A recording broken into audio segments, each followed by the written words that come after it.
I'm the type of gamer that likes to play the game and watch the cutscenes, but not really read any files, or notes, or really look up any lore for that matter. So I had the brilliant idea to talk about the game's story from yours truly, from my point of view, because I pretty much have all the qualifications, am I right? I mean, I got the game, I beat it multiple times, and I have a YouTube channel. So here I am bringing you Pokemon Red version and Blue version explained. We start the game with this old guy whose name is Professor Oak. He then tells us that instead of normal animals, that this world is inhabited by Pokemon. Some people have them as pets, others use them to fight each other, kind of like cockfighting.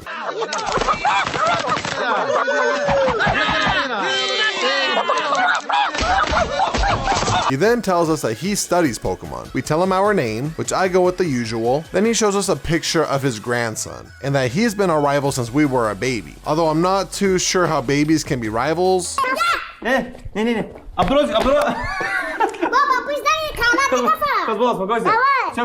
But anyways, the old timer here has dementia and forgot his grandson's name. So I just gave him the name of a primary color, you know, like blue. We spawn into the game in our little house, and then we talk to our mom, and she says that all boys leave the house eventually. And it's kind of funny because our dad is nowhere to be found. You would think that both parents would be here to see their boy leave the house to start their Pokemon journey, you know, turning into a man at the age of 10.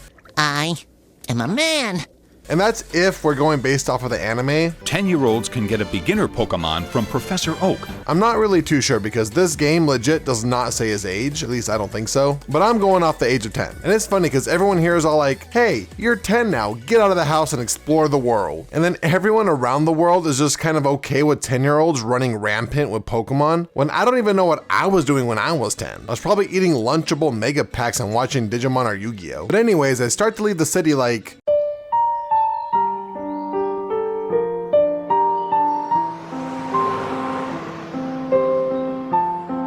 but Professor Oak stops us and says that it's not safe to go out there without a Pokemon to defend us. Like, gee, thanks mom for telling me to go get a Pokemon first. I know she said that Oak was looking for me, but I'm 10. Like, what does she think? Like, I don't need a Pokemon because I got these 10-year-old hands that Pokemon could catch 24/7? Terrible parenting. The professor takes us back to his lab where Blue is waiting, and then once again, Dementia Oak here forgets why Blue's even there. And he's all like, oh yeah, that's right, I asked you to come over. Then shows that he loves us more than his own grandson, and he lets us choose a Pokemon on the table before Blue. I go with Charmander because that's who I chose as a kid, since I initially got Red version and my child mind was all like, oh, I need to match the Pokemon on the box art. Which is also kind of odd that I chose Red because Blue is actually my favorite color. But anyways, do not worry, because I did 2 more playthroughs. One with Squirtle and then one with Bulbasaur just for you guys, because we're all inclusive here. I don't know if I'll do this with later games since they take a lot longer to beat, but I'll see what I could do for you guys. Maybe let me know in the comment sections any ideas that you guys have. We give our new Fire Lizard a sick ass nickname, and then right when we're about to leave, Blue decides to battle us like right away. He chose the water type Squirtle because he's a bitch. Bunch of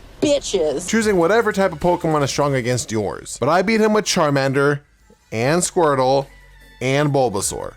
We make our way to the next city and stop by the mart where this employee has a delivery item for Professor Oak. We take it and head back to the lab, and I just watched a Unabomber documentary, so Oak better watch his ass or...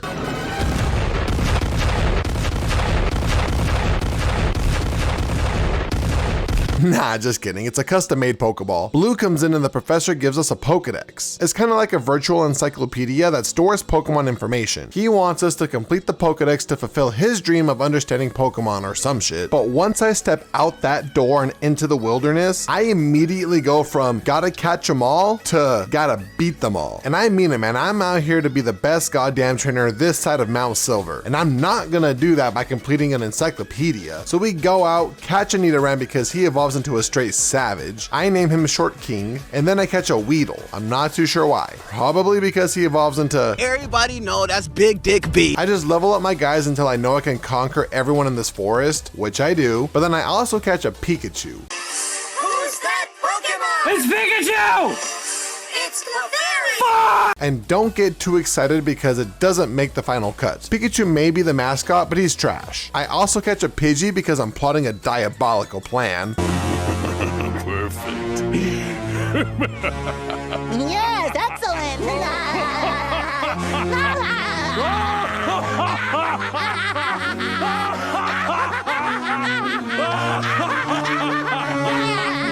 and I'm gonna need Fly in order to start the plan, because for some reason Charizard cannot learn Fly in Gen 1 until Yellow version. I don't know why, it makes no sense, he has fucking wings. I evolve my Rizard and my next challenge is a gym leader, so I level up the rest of my team to a pretty respectable level since I can't go in with a bunch of babies. We beat the brakes off a junior trainer here, probably because his parents didn't love him enough to give him a respectable name, and then we take on Shirtless Brock. He has rock type Pokemon, but we make quick work of Geodude, and then this is what it all comes down to. I use String Shot and then he uses Bide. If you don't know what Bide does, it basically loads up for a turn or two and then returns the damage that I inflicted. But I'm using String Shot, and String Shot lowers his speed, it doesn't do any damage, so his Bide keeps failing. I then send out Pidgey to lower his accuracy, and then I use Short King here to lower his defense. But Short King ends up getting us the dub, giving us our first gym badge. See, everyone may not have survived, but their sacrifices were not in vain.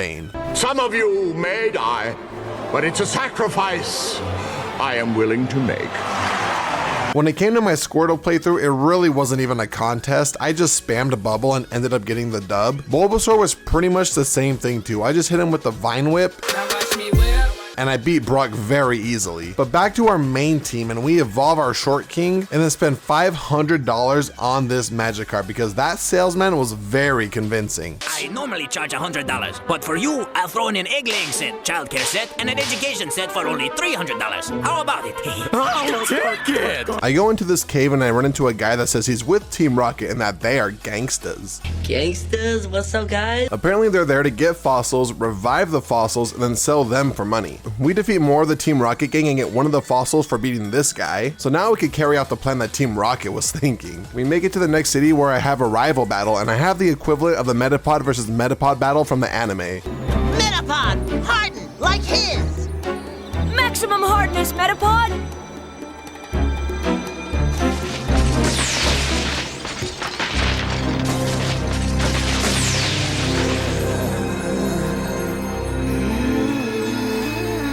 But this one is Magikarp splashing around while Abra is trying to teleport away. We beat our rival with our main group, and then we also beat him with our Squirtle playthrough since Wartortle kind of just handled everything. Then we also beat him with our Bulbasaur playthrough since it was my third playthrough of the game and I was kind of just tired of playing this game, so I ran Bulbasaur quite literally the entire time. I think at this point in this playthrough, my team consisted of Ivysaur at like level 23, and then maybe a Pidgey at level 3. I ran a severely unbalanced team. I'm telling you, man, I was just tired of playing this game. We run into another grunt here at the end of this bridge, and he asks us if we want to join Team Rocket. He then also tells us that they use Pokemon for evil, and I mean, world domination is sounding pretty good right now, so I kind of want to join, but the game doesn't even give me the option to join. It doesn't even give me a little tease. Like, I select yes, and then the game somehow routes it to a no response. Not even that, doesn't even give me a yes or no option. So we have to battle him instead. So we continue making our way to this house where this Pokemon is talking to us, and it turns out that this guy fused with a Pokemon. He wants us to activate the computer to separate him, so I say no. Deal with your own fucking problems. We stand there awkwardly for a minute, so I change my mind. And then out pops Bill. Apparently he created the Pokemon storage system, but joke's on him because we haven't even used the storage system because we're not here to fulfill some old man's fantasy of finishing a fucking encyclopedia, and as a thanks for helping him out, we get a ticket to a fancy little cruise ship. But before we go to the cruise ship, we have to go to gym numero dos. So I evolve my Magikarp so now his nickname truly fits, and we go and fight Misty, the water type gym leader. She comes in hot with a Starfish, but my Short King wipes it out pretty easily. And then she sends out a Starfish on top of another Starfish. So we use Pikachu, and I know what we're all thinking. All right. I can hardly believe it. This is it. I'm really gonna do it. All I gotta do is attack, and I'll have actually beat Yugi. I'm gonna win! And that's how you know you fucked up.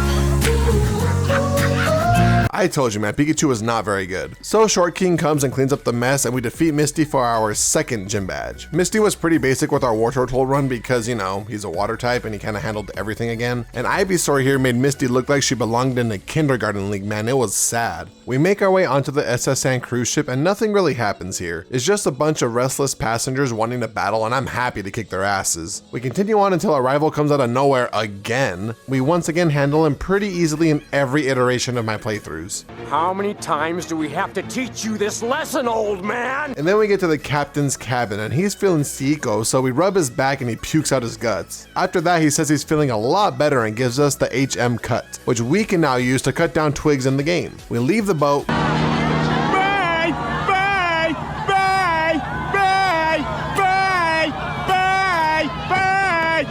Go to cut down a twig, and then talk to the professor's aide. He says that if we caught 10 Pokemon, then he'll give us the HM Flash. Turns out we caught 13. And before you get all excited and think, oh my god, Cheddar, you're actually gonna complete the Pokedex? Nah, man, I caught like 7 or 8, but I evolved a few. And so evolving counts as catching, because you know, loopholes. We get Flash and head out to the next gym where we fight Lieutenant Surge, who's an electric type gym leader. I handle him pretty easily with my Rizard team. My Shell Shock team handled this battle really easily because of my Horny Queen here. She just wiped the floor with everyone. Ivysaur's team here does pretty well because I caught a Doug Trio, and it's pretty much a cheat code for this gym. It also helps that I caught it at a high level to match my Ivysaur. So now instead of my Ivysaur carrying my playthrough, I now have a Doug Trio to help out. We carry on to the next area, which is super dark. Don't let the cave-in get you down, sucker.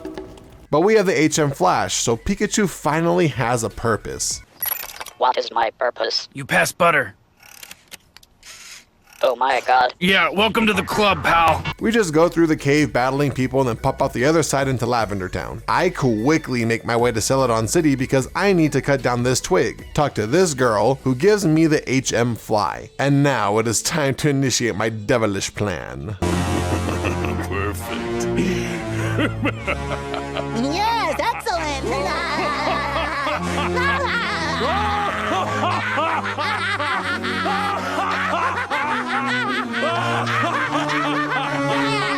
We get to this spot and we take one step down. I press pause immediately to get to the pause menu. We go to Pidgey and fly to the second gym location. The guy sees us, but we fly away just in time. I go up the path to Bill's house and make this trainer come up to me. I skipped him earlier, but you know, we beat him now. Then we fly back to Lavender City. I go west and the menu pops up. I back out and well. We catch Mew, and yes, it works in red and blue and yellow, so I do this little glitch every time I revisit these games.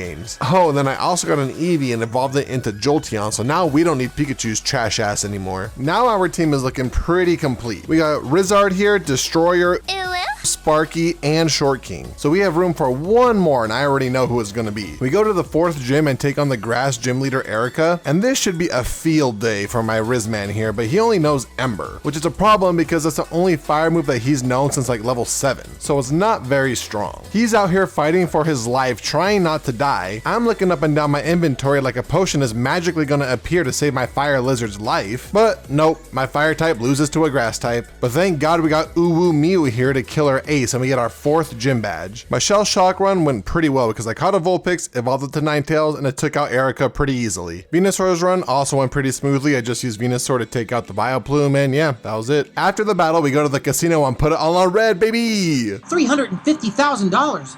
That means if we won again, it would be $12.25 million. We could save the town and be super rich. Oh, hell yeah, let it ride. Let it ride. Yeah. Woo-hoo, Let's go, 31. Let's see it.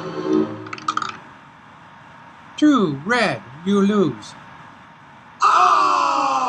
No, for real though, we play some slots and we do actually end up losing all of our money. However, inside of the casino, we see a rocket grunt. And that looks shady because, you know, a lot of shady shit happens in casinos. So we confront him and battle him. Turns out he was hiding a button. So he's just staring at a poster that's covering a button. How inconspicuous. So of course we have to press it. A hidden staircase opens up and we go in and there's a bunch of rocket grunts here. But there's nothing too crazy, nothing we can't handle. However, they're not going to be able to handle my Charizard finally evolving into its fire-breathing monstrosity of a form. You've been blessed with unfathomable power. What kind of power? Unfathomable.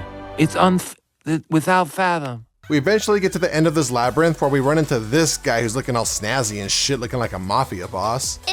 Makes him rethink life a little bit, and then he ends up dropping a Sylph Scope. And if you want to know what that is, I have no fucking idea. I didn't know what it was when I was a kid, and I still don't know what it is when I'm an adult. I evolved my Short King into the beautiful monstrosity that is his final form. It's without fathom. However, we mosey on back to Lavender Town and go into this weird tower cemetery for Pokemon. But anyway, guess who we run into? That's right, our rival again. Since all of my teams are pretty much set, we handle him pretty easily with every squad. How many times do we have to teach you this lesson, old man? We get towards the end of the tower and a spooky little voice tells us to go away. But I guess this self-scope thing lets us see ghosts, so, you know, we use it. It turns out to be a Marowak. I'm like, oh, that's cool. And then I kill it. Again? So we go to the upper floor, fight some Team Rocket grunts, and then save this old timer named Mr. Fuji. Although he literally tells us that he didn't need saving. So, like, why the fuck am I here then, you ungrateful little shit? Mr. Sansweet didn't ask to be saved. Mr. Sansweet didn't want to be saved. And the injury received from Mr. Incredible's actions, so-called, causes him daily pain. Hey, I saved your life! You didn't save my life, you ruined my death. That's what you Listen, My client has no further comment at this time. He takes us back to his place and gives us a Poke Flute, which helps us wake up Pokemon. We use it on this Snorlax here.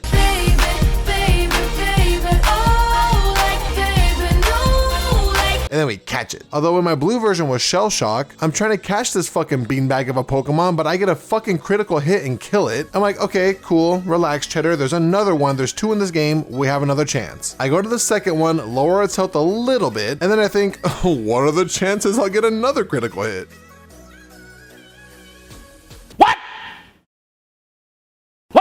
We get to Fuchsia City where the 5th gym leader Koga is, and he's a poison type user. However, it's like no one in this fucking gym got the memo, because they're all using like Drowsies and Hypnos and Kadabras. They're all psychic types. It's almost like Koga's the only one following his own fucking gym rules. Anyways, makes this fight so easy that a caveman could do it by just spamming psychic over and over and over again. So if a caveman could do it, then bet your ass I did it in every iteration of my playthroughs. So easy a caveman can do it? Well, it's just a commercial. Okay. Well, what if it said Geico.com, so easy a therapist can do it? Well, that commercial wouldn't make sense to me. Why not? Well, therapists are what? Smart? And then we get our 5th gym badge. After the gym battle, we go into the Safari Zone, which is like a big safari zone where you go and catch Pokemon not found anywhere else in the game. But remember, we ain't here to finish the encyclopedia. We're here to crush your enemies!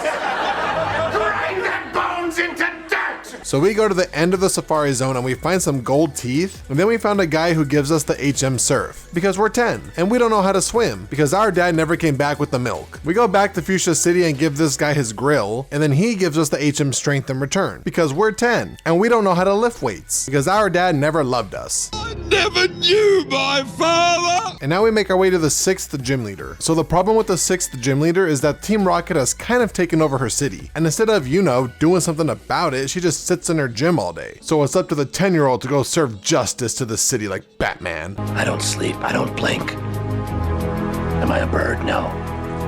I'm a bat. I am Batman. We enter this giant-ass building full of Team Rocket members and some scientists, and this place is confusing as all hell with war panels all over the fucking place. We start to get towards the end and our rival just pops out of nowhere. It's almost like this dude was just sitting here in a hostage situation, and instead of fighting the boss and taking care of everything, he just chilled right here and waited for us to fight us. Like he thought, oh, this is a pretty serious situation. Cheddar will have to show up and then I could get the jump on him. But as before, my teams are pretty fucking diverse and leveled up well, so we beat him easily with every starter. How many times do we have to teach you this lesson, old man? We get to the top floor and guess who we run into? Lola.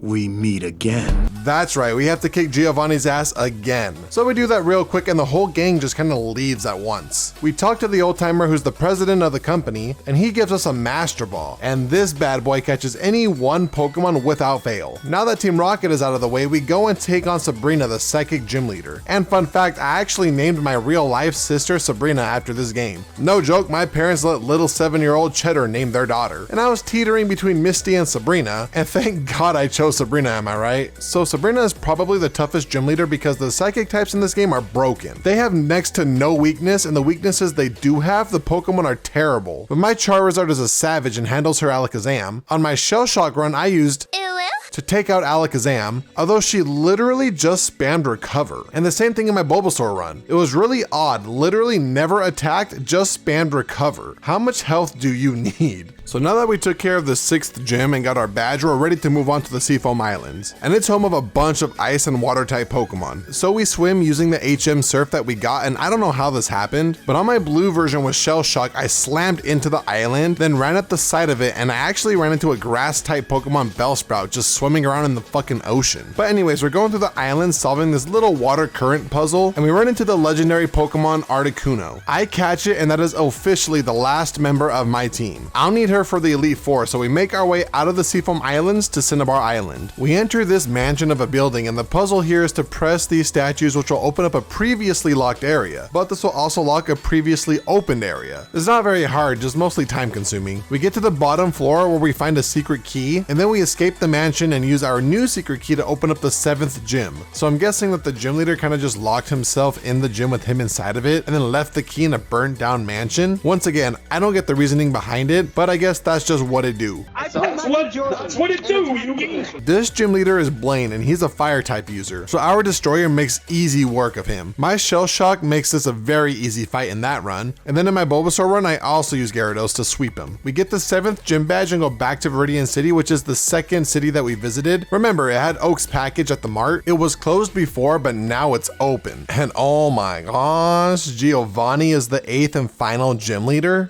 Lola.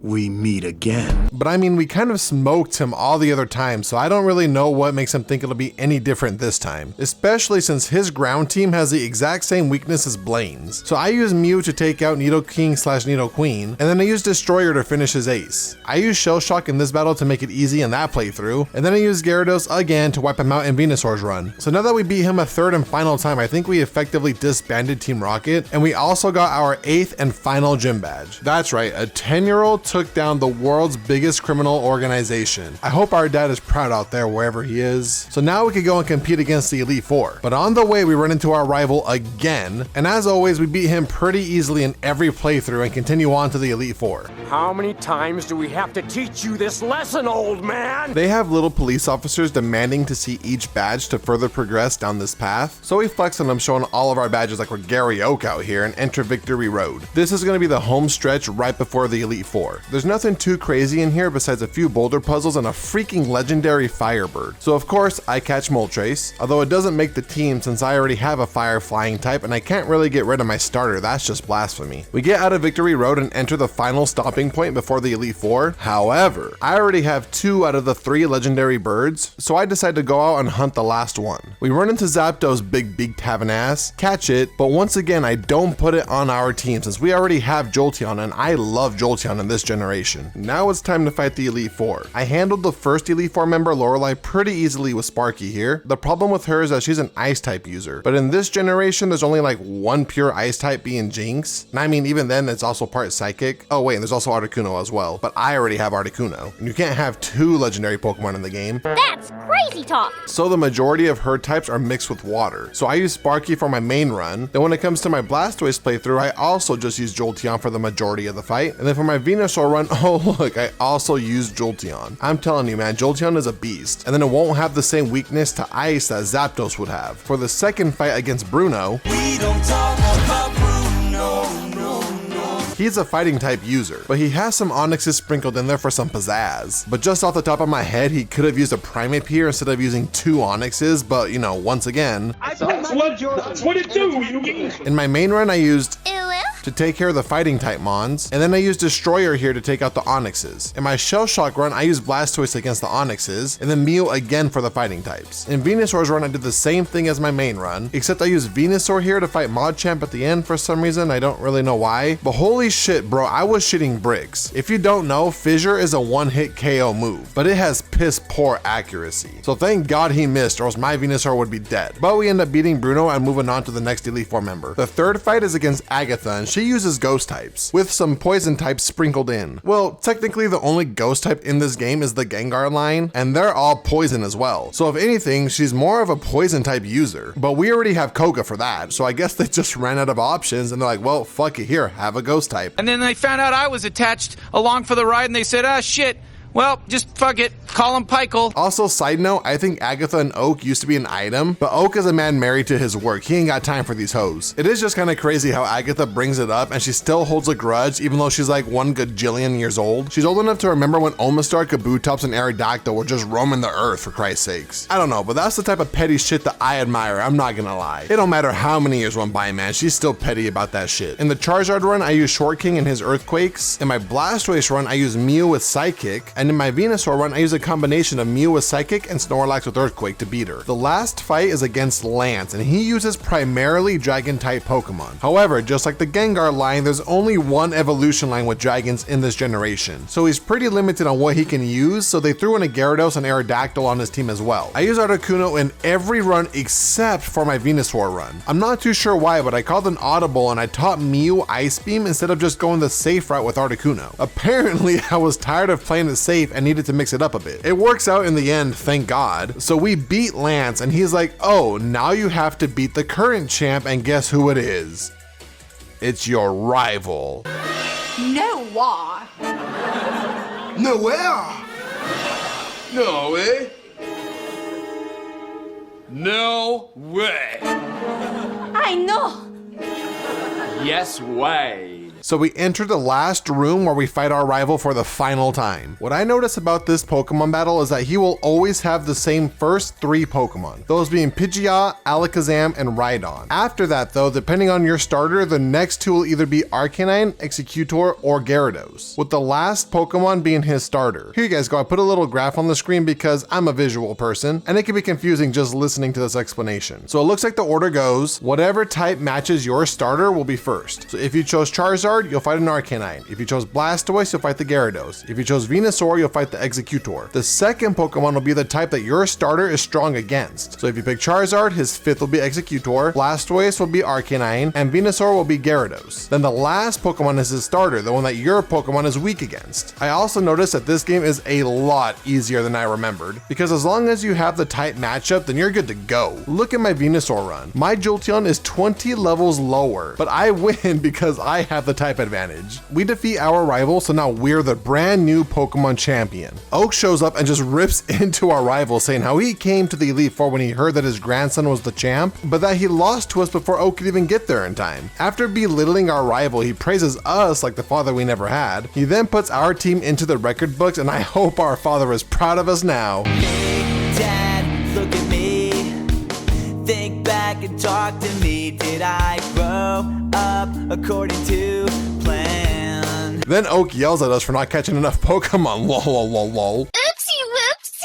Ooh, we made a fucky wucky. But that's not all. I go into a new cave to go and hunt Mewtwo. I'm battling, giving it all I have, but this is where being underleveled won't help you. I tried my hardest, realized I was down to my last Pokemon, so I pull a go and just toss the Master Ball. All right, Pokeball, go!